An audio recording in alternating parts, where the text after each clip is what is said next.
Bukannya nggak sayang, Gatget jadi pengasuh. Dididik dengan amarah, lingkungan lebih didengar.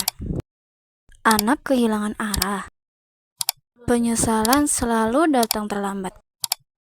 Anak perlu diarahkan. Semua ini dibahas dalam satu buku. Yap, buku ini. Kalau kita lihat hari ini, banyak anak yang pergaulan bebas, kecanduan gadget, bahkan kehilangan arah hidupnya. Seringkali yang disalahkan itu justru anaknya. Padahal kalau kita mau jujur, yang perlu kita evaluasi adalah bagaimana cara kita mendidik anak sejak dini. Nah, aku baru aja selesai baca buku yang judulnya Menyiapkan Masa Depan Anak Secara Islami, karya Dr. Syamsul Munir Amin, MA.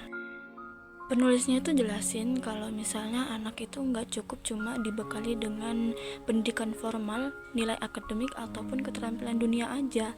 Tapi dalam Islam, anak itu harus disiapkan secara menyeluruh. Iman, akhlak, ibadah, juga kepribadian. Di buku ini nekanin bahwasannya orang tua itu adalah pendidikan pertama dan utama, dan rumah itu adalah sekolah pertama bagi anak. Kalau sejak kecil anak tidak dibiasakan dengan nilai-nilai Islam, tidak diarahkan dengan kasih sayang, tidak diberi teladan dengan baik, maka ketika anak tumbuh besar, kita nggak bisa nyalahkan lingkungan. Yang aku suka dari buku ini, penulis itu nggak cuma ngeri, tapi juga beri panduan bagaimana orang tua bersikap dalam mendidik anak secara islami.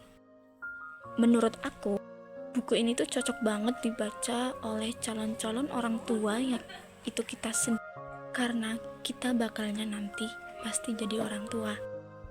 Soalnya menyiapkan masa depan anak bukan dimulai dari masa remaja, tapi sejak anak masih kecil. Kalau kita mau anaknya baik akhlaknya dan juga baik imannya, maka orang tua lah yang harus mulai lebih dulu.